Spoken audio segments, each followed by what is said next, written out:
OCO, Taishu, Shadanalai. Hello, Leslie. How are you? Alito, Chimichukma.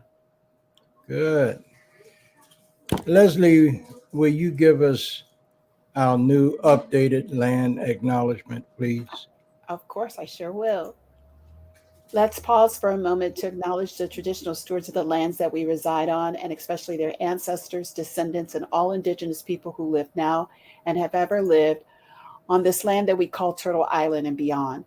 But more than acknowledgement, let's honor and support our existing indigenous communities by helping them continue their land based practices, traditions, and way of life, by dispelling false narratives about their history while promoting their authentic truths, helping them heal from past wrongs and offenses, and assisting them in protecting and restoring back to health the land, nature, and water, which brings life. Thank you so much. You're welcome. We have a very special show tonight with two very special guests. My guests tonight are Joe Gaines, who's a Choctaw Indian from Oklahoma. Am I right, Joe? Correct. Southeast Oklahoma, in fact. Okay. And we have my good friend for many, many years, Professor Morgan James Peters, better known as MWALIM. Morgan J. Peters is a professor at the University of Massachusetts, Dartmouth, and he's also a world-renowned musician with a group that he formed called the Groovalados. Welcome to the show, bro. Thank you. Thank you. Good to be here. Anything you want to add about who you are? I'm a member of the Mashpee Wampanoag tribe, founding member of the tribe's education committee, which evolved into their education department. Professor of English, Communications, and Black Studies at the University of Massachusetts, Dartmouth, and also playwright and assistant grand historian for the Prince Hall Grand Lodge of Massachusetts. Okay, thank you.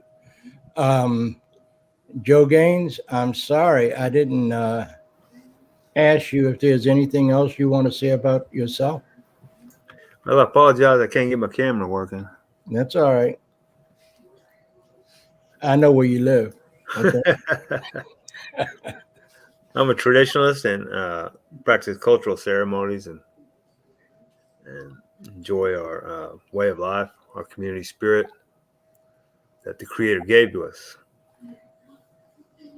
Is our birthright to practice praying and being stewards of the earth. Yes. And you are a sweat lodge leader and drummer as well. Yes. Mm-hmm. Okay. Well, thank you, Joe. Let's get started. And I want to start with my good friend, MWALIM. MWALIM, you are a member of the Wampanoag people, right? And you and your tribe are the people that met these so-called pilgrims when they sailed into the Massachusetts Bay. They claimed they landed on Plymouth Rock. No, they ran aground and they shipwrecked on Plymouth Rock. Can you tell us that story? Well, there's another piece to it. They first landed in Eastham, what is now Eastham on Cape Cod, where they broke into one of the silos of the Wampanoag, of the particular tribe that was in that area, and stole food. And then continued across the bay where they wrecked across Cape Cod Bay on what is now Plymouth. But the other thing that needs to be noted is that what they had as drinkable liquid was basically alcohol. Hmm. They had rum and they had beer. Hmm. So, what the antecedents of the modern day Herring Pond tribe encountered were this bunch of drunk and starving, in tattered clothing, English people who would run aground on the shores. Now, another little funny thing about Plymouth Rock. Plymouth Rock is one of those pieces of mythology where somebody identified a rock and said, my grandmother's great uncle's great grandfather's great uncle says that that's the rock where they set foot. Nobody knows for sure. But that's neither here nor there, because during one of the day of mourning observances, some of the protesters stole Plymouth Rock and it was taken away in the back of a flatbed truck to some place that nobody knows where. Hmm. But there's a rock now still on display that every so often you'll find people visit and spit upon. Right on the coastline of Plymouth. So was there really a feast, where these people invited natives to sit down and have dinner? Well, again, context. The country that we live in is a business. It's mercantile. Everything is around marketing and mythology around marketing. So you have the drunk and starving English cast-offs who have a harvest feast. And in part of their celebration, again, these were people who had rum and beer. They were firing guns off. And in firing the guns off, the local Wampanoag people decided to investigate what was all the commotion about. So when the Wampanoag people showed up, the terrified cast-offs decided to offer them food and figured then there wouldn't be a problem. So this offering of food, because we were trying to figure out why are these people firing guns up in the air, is what was later documented as the supposed communal feast. It was not a communal feast. It was somebody stopped by and you offered them something to eat. Hmm. But the actual first celebration of Thanksgiving followed the quote-unquote victories against the Wampanoag and the Pequot and the Nipmuc people, particularly noted in Metacomet, who's otherwise known as King Philip. But the murders that took place during Metacomet's War and during the Pequot Wars, these were sanctioned celebrations, the Thanksgiving for defeating the native people. Metacomet in particular was beheaded, and his head was placed on a stake in the middle of what's now Post Office Square in downtown Plymouth, and it resided there for 20 years. Hmm. The image, when you look on the flag of the state flag for Massachusetts, is a Wampanoag man, and you can see a arm holding a sword over his head on top of the shield. So it's not hard to decipher what that image is depicting. Metacomet's family, his wife and children, were sold into slavery in Bermuda, where we still have a large contingent of people from this region: Wampanoag people, Pequot people, Narragansett people, who their descendants maintain the culture on the islands of St. David in Bermuda. So we still have family relations in St. David who maintain the culture and we reconnected with over the last 20 or 30 years. But these are some of the atrocities that were a result, these the northeastern Algonquin diaspora, if you will, because we were parceled out during this period. This is one of the not often spoken of histories, but we were parceled out to England, to North Africa, to the Caribbean, to Bermuda, as a result of these wars that later became celebrations of Thanksgiving. The national holiday of Thanksgiving was under Abraham Lincoln, and this was after his staging one of the largest mass hangings of Native people in American history. So this was again a celebration of the slaughter of First Nations people, not this communal feast.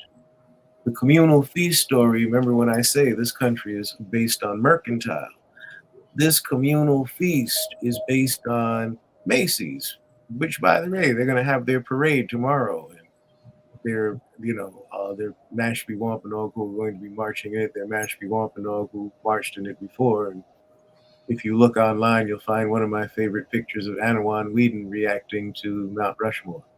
But at this parade. But the parade for the first time actually is including and acknowledging Wampanoag people, which but Macy's introduced Thanksgiving as we know it. It takes place on the last Thursday of November, which always gives us at least 29 shopping days till Christmas, which is why you have the Thanksgiving parade, again, built around the mythology of this communal meal. The mythology of the communal meal that everybody sits down to, and we all give thanks for that first harvest, et cetera, et cetera, et cetera. Well, yes, but then there's also that wonderful parade, which I have to say, that parade is great. I used to go to it when I was a kid, when I grew up in New York City. I woke up early and froze my behind off to watch the giant balloons go by. It is quite a spectacle. But the entire parade was designed to lead everybody to the front door of Macy's. That's why Santa Claus caps off the parade, so that everybody now goes into Macy's and goes into Santa Land, and, tells Santa what they want for Christmas, and of course goes shopping in Macy's. This was a giant publicity stunt, but we also now built an entire meal around it.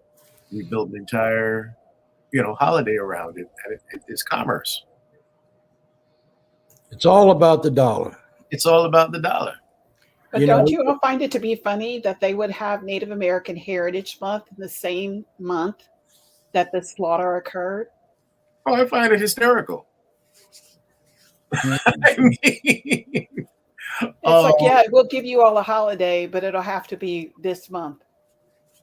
I mean, it's the same. It's the same irony as to why February is Black History Month and why June is LGBTQ month. If you think about it, these months are associated with attempts at genocide.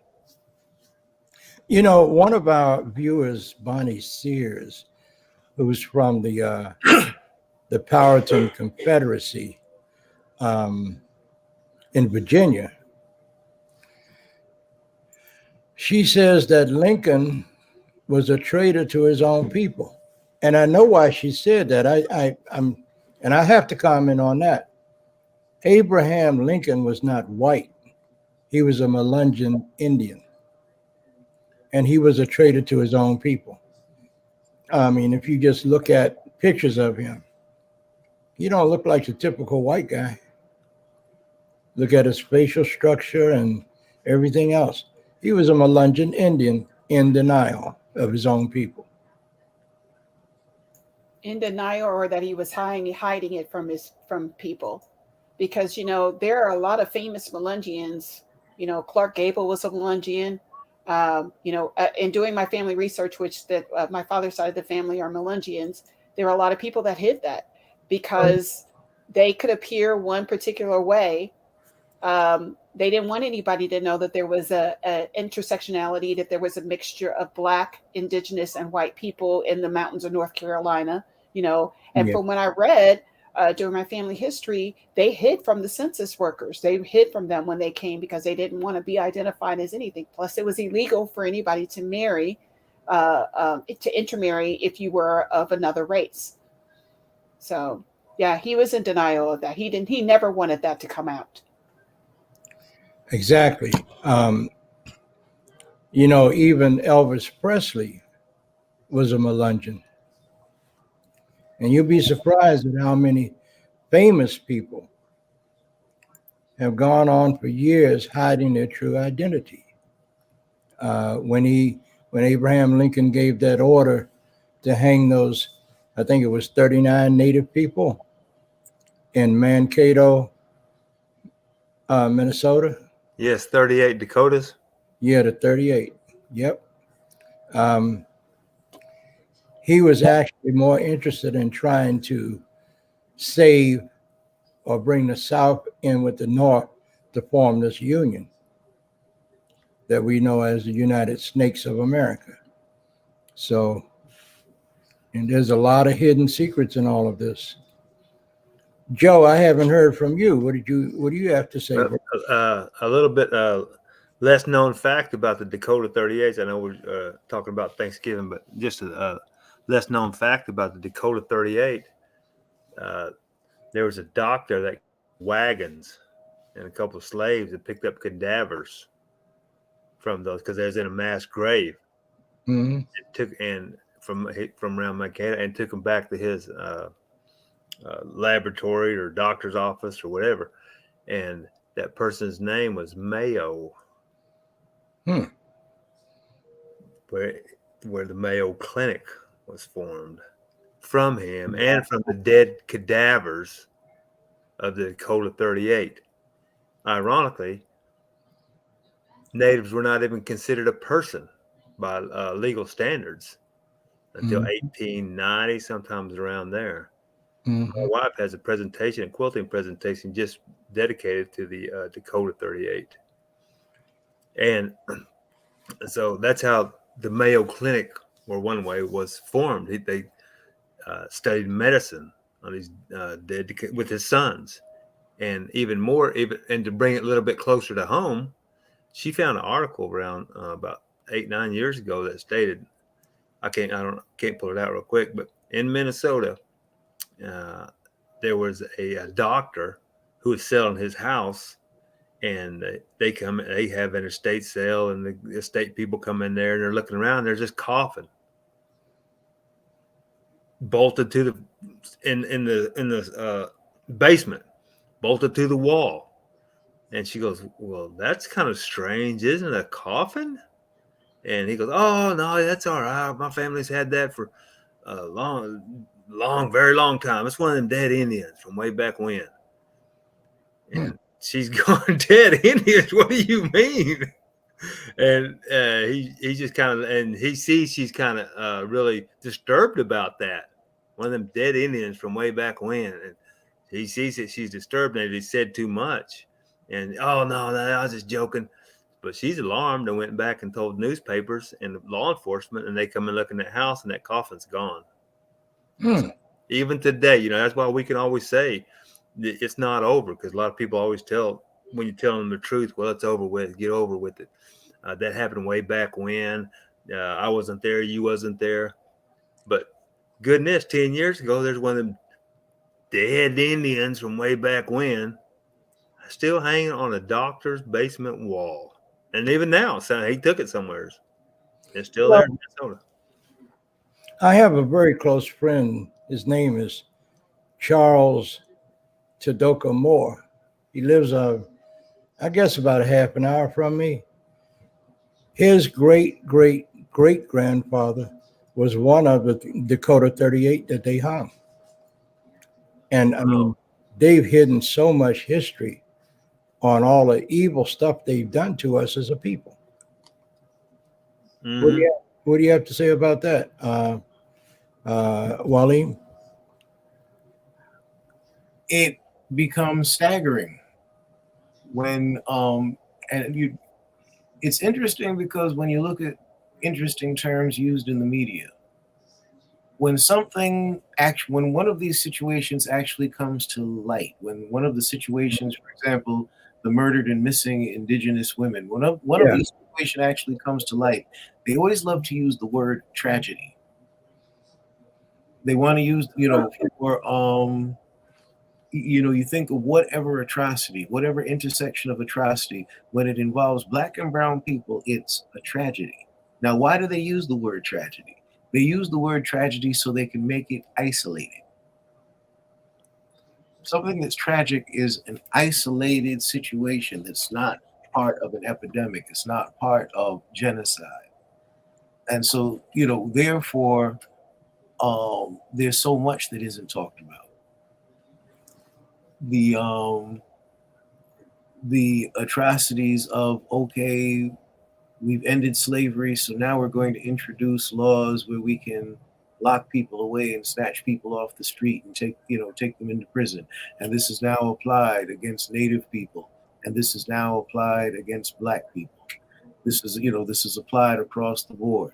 So we think of the prison industrial complex and how far back that goes. The fact that the prison industrial complex grew out of the slavery system.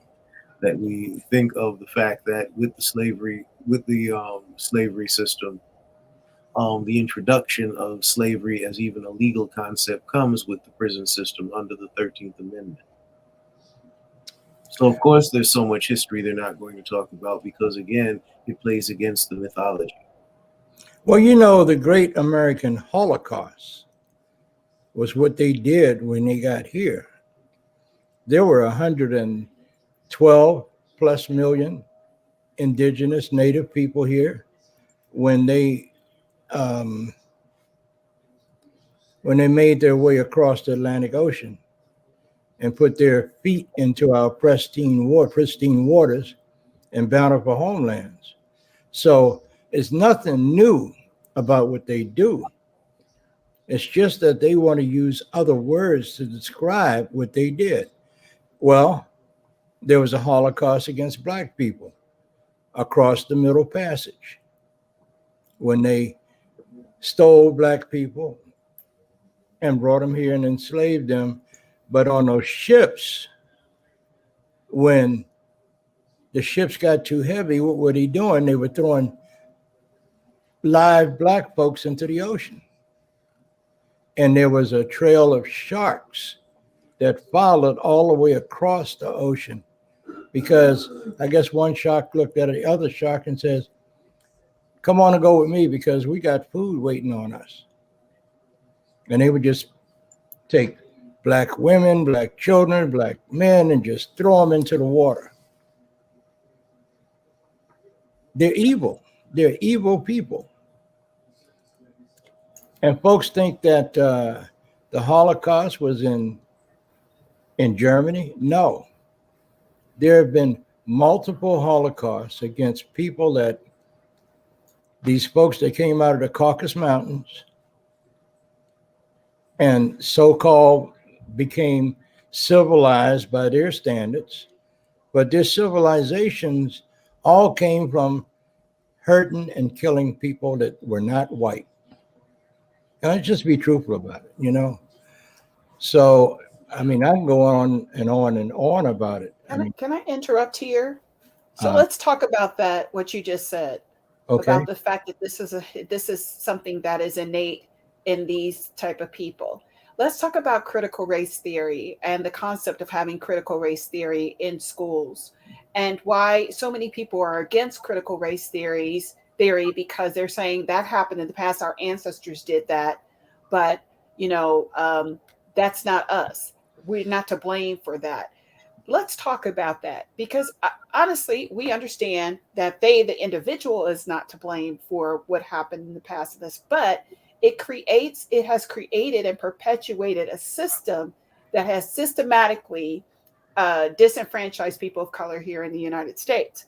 So let's talk about critical race theory and the need for critical race theory, or if we don't need it at all. I'm curious what you all think about that. Well, I think we need it. And the reason they don't want it is because they will have to admit the truth of what they did when they came across the Atlantic Ocean and what they did to African people in Africa. They have to finally admit the truth. And they don't want their children to know about it.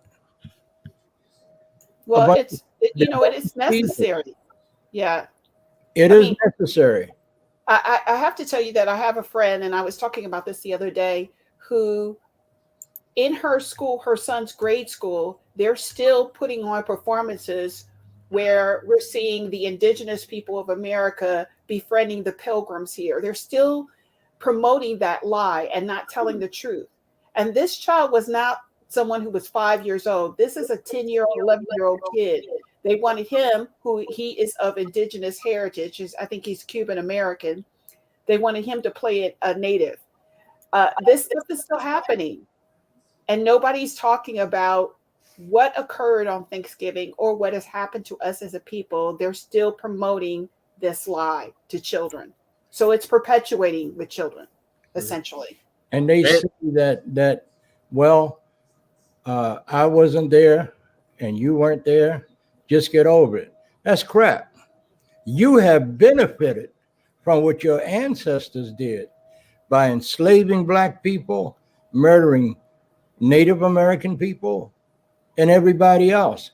You are the benefactors of what your ancestors did. So no, hell no, we're not going to get over it. Just a question, MWALIM, I think Joe, did you want to say something? Yes, and one important thing to remember about what they did is not just what they did, but why they did it. How did White that end? supremacy. If you really want to get truthful about it, in the name of God, you see all the time, all the way from William Bradford on the East Coast, going across Manifest Destiny, Captain Soul at the Sand Creek Massacre. Go on to California about how they write, but we did this in the name of God, and they paraphrase from the Bible. Who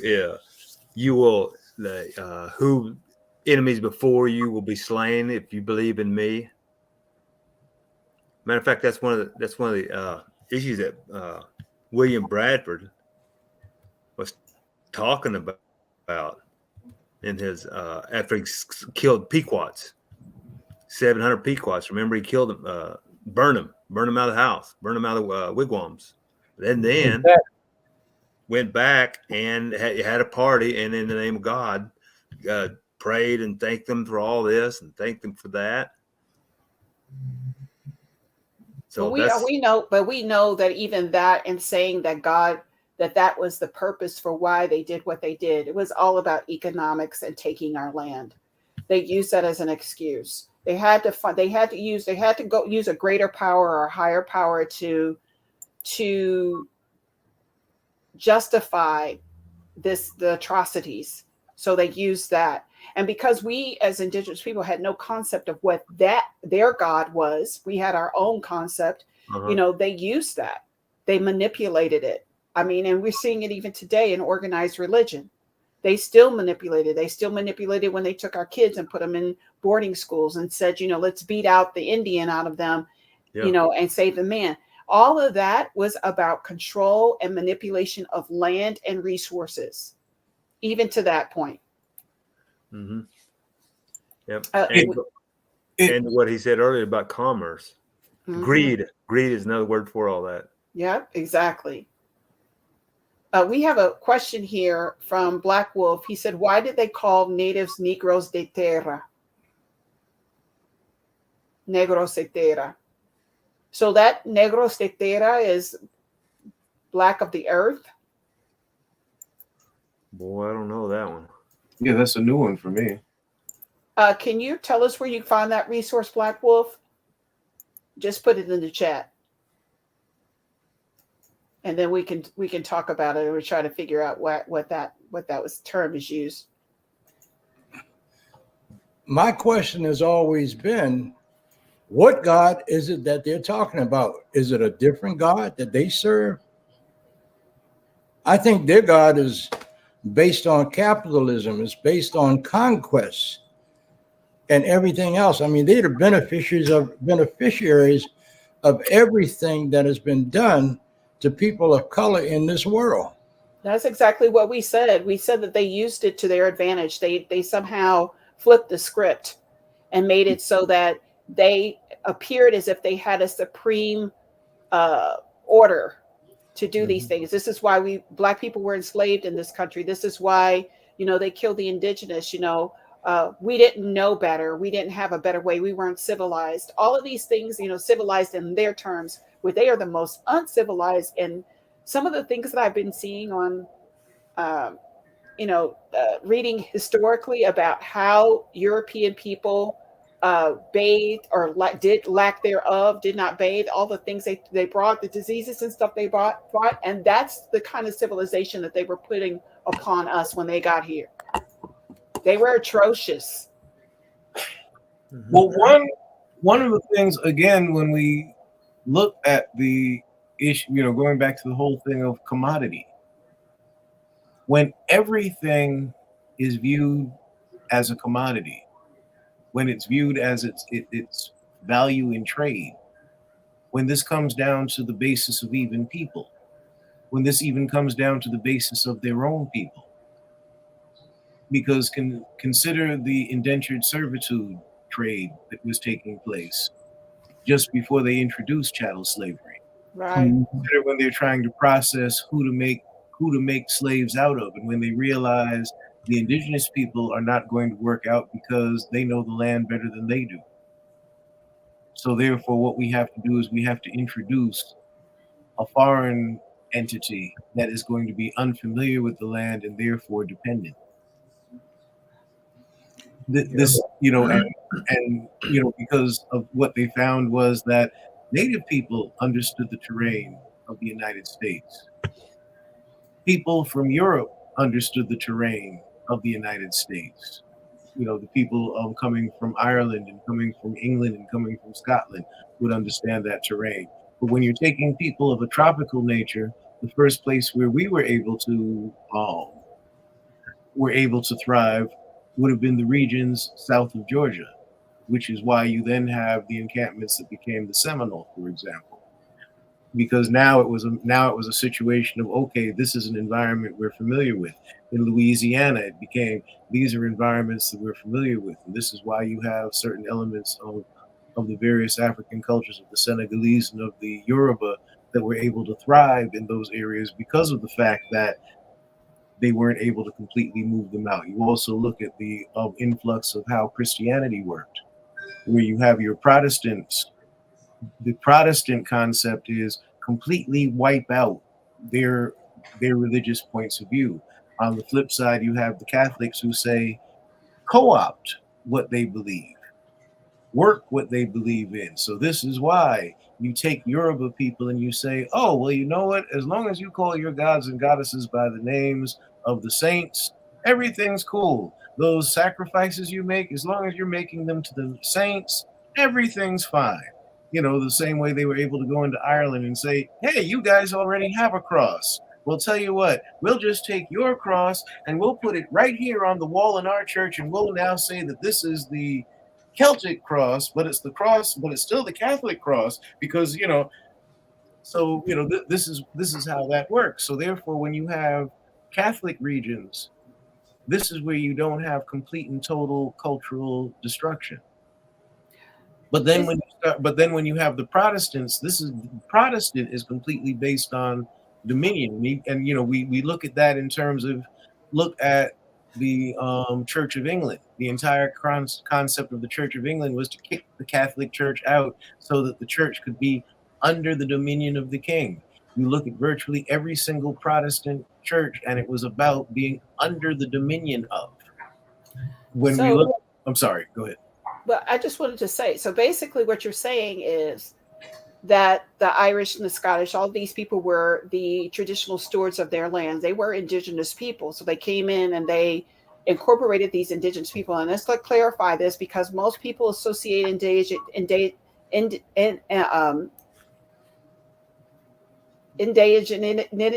Sorry, I'm having a moment here. Being indigenous to color. It is not necessarily restricted to color. This is why the Irish and the Scottish and some of the Germans came here and worked as indentured servants before that. They were people who were the traditional stewards of their lands. And so they knew how to work land. They knew how to work difficult soil. They knew how to do all of these things. there was no difference between us and them when they came here before race became a construct.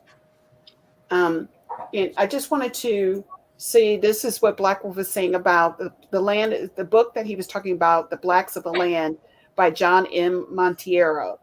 And I'm assuming that they called them the Blacks of the Land based on how they looked phenotypically. Is that what that is? Or were they diminishing them by calling them Black people and putting them in a specific category? Well, you know what? When they created out of the Vatican the papal bulls, Doctrine of Discovery, the Pope at the time, his name was Pope Innocent. Okay. And out of that, those papal bulls, what it told white people, that if you go anywhere in the world and you find people, number one, that don't look like you, number two, don't act like you, number three, don't think like you, but most of all, refuse to convert to Roman Catholicism, you have the right to kill them or subdue them, which means enslave them. And anything that they have that you want, you have the right to take it. So all of these religions, they all started out on the same premise. What can you take from people? How can you enslave them? How can you colonize their minds? You know? Along that line, because this relates back to the conversation about quote unquote critical race theory. First of all, what makes fact theory? Interesting. Is my, we want to call it critical race theory. We're teaching facts. We're teaching this is what happened. It's not theoretically this is what happened, or perhaps this is what happened. It's this is what happened. That's not a theory. Again, when I'm talking about language and linguistics, the fact that we even refer to it as critical race theory means we're already starting to buy it. But I guess my question, my second question is, how come the conversation doesn't turn to us opening our own schools? Why doesn't it become the same conversations that the wealthy have with, well, why am I being taxed for public schools when I'm sending my child to XYZ Academy? Well, why aren't we starting to have those conversations about, well, how come we can't direct our tax dollars into a public school that's run by our community for our community? Or why can't we start opening? Why do we have to remain dependent on an education that was actually designed to make us serviceable? The entire construct of compulsory public education was basically came into existence because of the Industrial Revolution. That's right. You needed the 3 R's so that you could run reading, writing, and arithmetic. Well, he's making that comment, but here's the thing. The people that need that education the most wouldn't be attending that school. Because we would still be in a situation where they would not be learning the truth and our children would be. So, I mean, it's a catch-22, actually. We lost MWALIM, but I'm sure he'll be back. At least the natives would be there. Yeah, exactly. Somebody be teaching, learning their truth. Just like going back to that child that you said, we want to make him, you be the Indian for us. Yeah. He wouldn't be doing that at a native school. He wouldn't be, but the thing is that the people that we need to teach it to the most wouldn't be attending those schools. That's true. And truthfully, the people that need it the most are not going to attend anything that we have to say anyway. Exactly. The people who need it the most are our children. The people who need it the most is our community. There's a triage factor. They're beyond saving, but the problem is we're not getting the information, and we're not getting the information to our own kids. We're being dependent on them. We're being dependent on the system that was designed to mentally enslave us. That's very good. Very good. Thank you for sharing that. There you go. There you go. Yeah. When you consider interesting that my system shut down just when I was making this point. The entire aspect Look out your window. Make sure there's not a black car parked out there. Oh, there always is, but but the but what I was saying was that the entire industrial revolution was the purpose for compulsory education, because they realized you're going to need to read, write, and do basic arithmetic in order to run the machinery of industry. When you look back at the Land Grant Act of 1790, which later became the basis for the state college and university system, it was all about, we're going to need to teach people advanced forms of agriculture, and then later on it became advanced forms of industry, which is why even today, when you look at a lot of the historically black colleges that are state-based, they have A&T or A&M, which stands for agricultural and technical, or agricultural and mechanical. When you look at the thesis of any state college in the United States, it's going to be related to either the local industry or the local agricultural system. Like, for example, UMass Amherst's original program was animal husbandry. And then subsequent to that was advanced forms of agricultural techniques. Likewise, when you look at even like UMass Dartmouth, that grew out of the New Bedford School of Textiles. So, and when you look at every single state school, there's some aspect of that. Just like when you look at the basis of almost every single private institution, there's a church or there's a seminary somewhere there. Look at Yale, when you look at Harvard, when you look at Boston University, when you look at Stanford, when you look at Wharton, they all grew out of some aspect of a seminary. So therefore, when now we're looking at the institutions that I named are where the captains of industry come from. So there you were looking at, this again was where their faith-based institutions were investing their money. They wanted to educate people to be workers. They didn't want thinkers. Right. That's the problem. The thinkers were supposed to come out of the academies. And when they first started educating natives and black folks, Howard University was founded by, I can't think of this, General George Howard. And he was a murderer of Indians. And then you got, so many universities up and down the East Coast. Well, Hampton's a burial ground. Right. Burial ground. And you know, when they had these schools, they wanted to teach us to be servants, not to be thinkers. So they taught you how to cook, they taught you how to wash clothes, how to press their clothes, anything of servitude, but nothing of scholastic anything. Nothing. You know, that also happened to the Aboriginals in Australia. They did the same thing. They went to a boarding school so that they can educate them to be servants. A lot of people don't realize that they had those same systems in place for the Aboriginals of Australia. And it was just as bad. A lot of death, a lot of violence, a lot of molestation, to acclimate them to what they consider to be societal standards. And especially the Catholic boarding schools that they created for our children. Oh, gosh, yeah. Man, I'm telling you, you know, if we just stop and think and read and investigate this whole system of capitalism is going to kill all of us, because they use capitalism on black folks, native folks, and everybody else of color. And when they finally realized that they weren't getting the kind of money that they were getting when they started capitalism, now they're preying on poor white folks. So the world needs to really wake up to what's going on.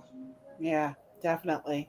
Well, we've got about maybe 5 minutes and left in our conversation, but I kind of want to leave this here because this is something that has been like really hot that everybody's been talking about lately.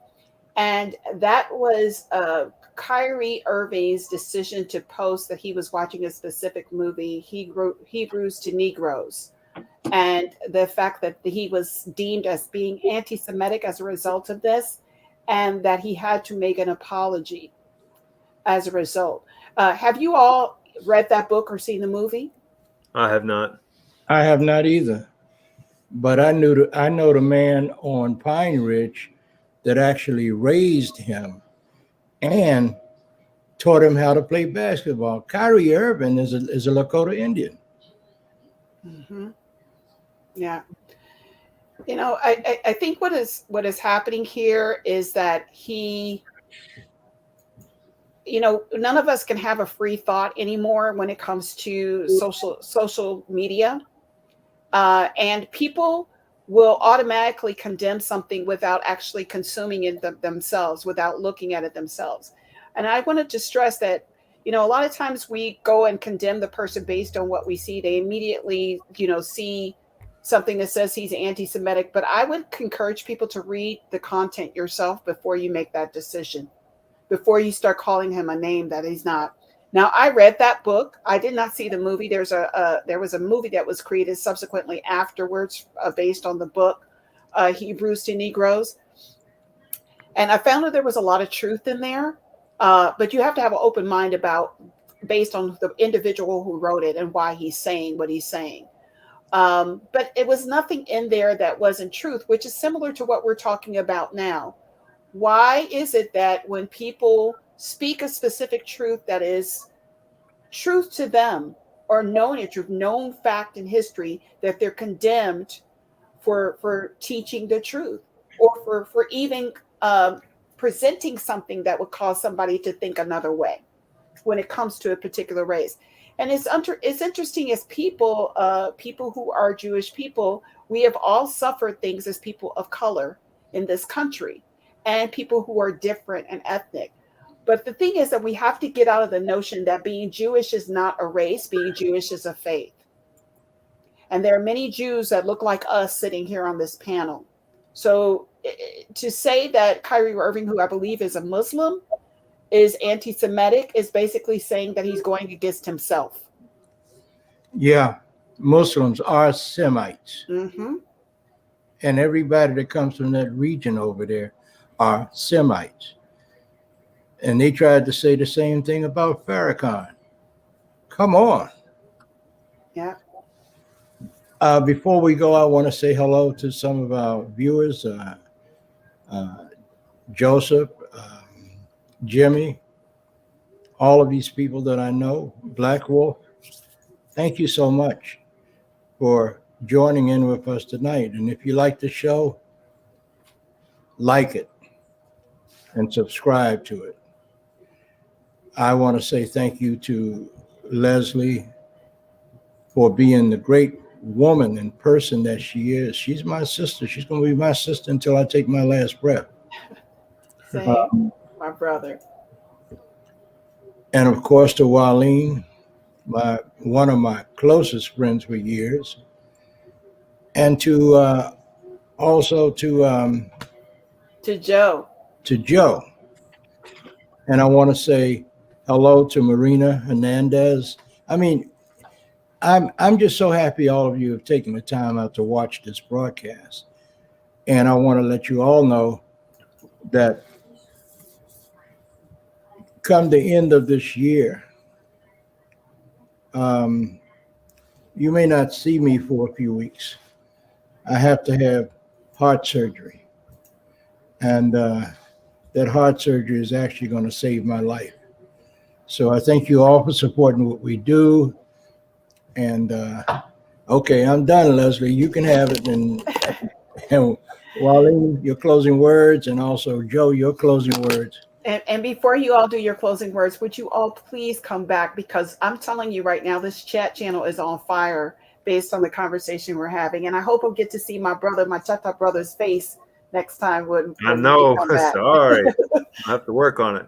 That's all right. We will. We'll get it straight. But do you all have any closing thoughts? Malign. My closing thoughts. Hold your family close. Don't take the opportunity of tomorrow to sit down with your family and have real conversation about moving forward and breaking this false illusion called the United States of America and breaking its hold on your brain. That's what you can use tomorrow's meal for. Absolutely. Yep. Thank you, bro.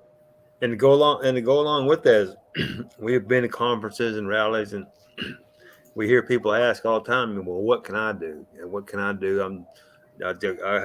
People just have a 9-to-5 job, but they want to do something. They're people of conscious, social conscious. Well, back to what MWALIM was saying is educate yourself about the issues and have these conversations around your own immediate family, your immediate friends, Mm-hmm. and don't be. You have to be know the topic, so you don't get in trouble with somebody arguing with you. But that's how every one of us, something that every one of us can do. And going back to what Leslie said, read the material, and so you can be in on the conversation, so you can have something valuable to say and send something, let somebody take something away. And don't be afraid to open a book. Yep, that's exactly right. You have to read along. One book that I would suggest folks to read has been out for a while. It's called White Fragility. Yeah. Read that book, and you'll see how fragile these people are. And you'll be able to read right through their lives. They are so afraid of us. Why do you think they keep killing us? Yes, by Robin DiAngelo. That's right. Yeah, and you're exactly right. It's kind of like what Eric Hoffer said in True Believer. The truth wherein they find themselves creates in them the most cruel and unjust passions imaginable, for they perceive a mortal hatred of that truth, which both blames them and convinces them of their faults. Wow.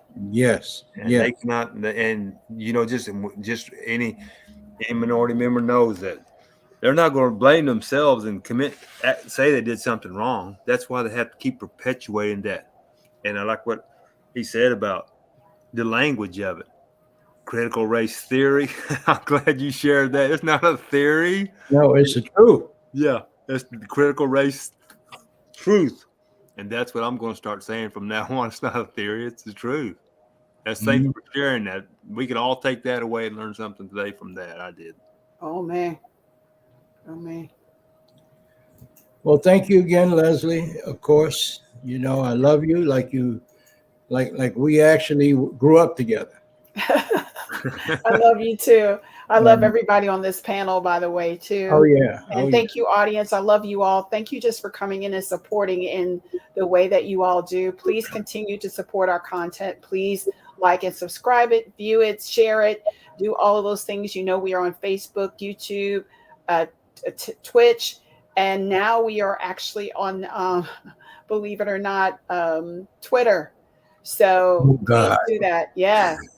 Yeah. Everybody's got free speech on Twitter, but please go and like and subscribe and share our content. We will be back next Wednesday. And then after that, we will probably be going on our holiday break. We'll still have a couple of more shows to put in here, but just want to let you all know that we will be taking a break during the holidays while Elder recovers as well. Okay. So Brian Young, stay on it. Thomas Mitchell, stay on it.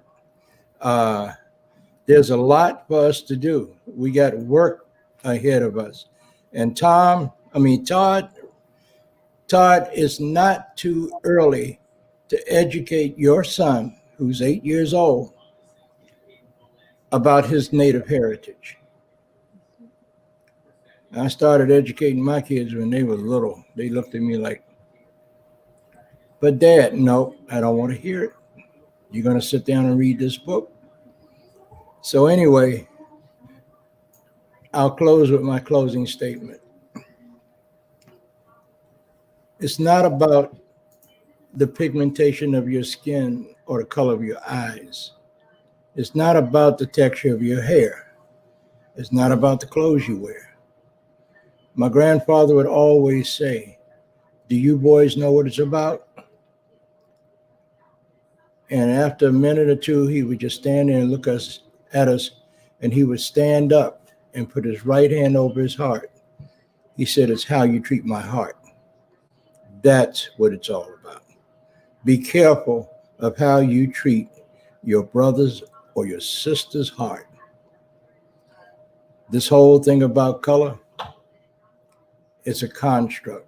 It's a racial construct. It's a social construct. We never had those problems before those people from the Caucasus Mountains found their way into Europe and found their way across the Atlantic Ocean.